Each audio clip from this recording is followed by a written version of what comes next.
সংযুক্ত আরব আমিরাতের দুবাইয়ে ঝড় বৃষ্টির মধ্যে বিশ্বের সর্বোচ্চ বহুতল ভবন বুর্জ খলিফার উপর বজ্রপাতের ঘটনা ঘটেছে। শুক্রবার রাতে প্রবল ঝড় বৃষ্টির সময় আকাশ চিরে নেমে আসা বজ্রপাত সরাসরি আঘাত হানে এই আইকনিক স্থাপনাটিতে। তবে শক্তিশালী বজ্রপাত হলেও ভবনটির কোনো ক্ষয়ক্ষতি হয়নি। সামাজিক যোগাযোগ মাধ্যমে ছড়িয়ে পড়া ভিডিওতে দেখা যায় বিশাল আলোর ঝলকানিতে মুহূর্তের জন্য আলোকিত হয়ে ওঠে পুরো ভবনটি।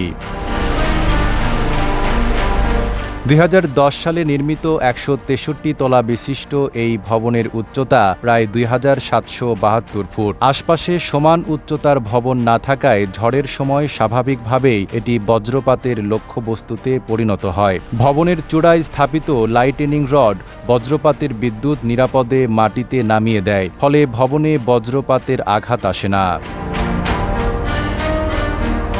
দুবাইয়ের পর্যটন আকর্ষণের অন্যতম কেন্দ্র এই ভবনটি, যা পরিচালনা করে MR properties. Naim Arabi, Dhaka post.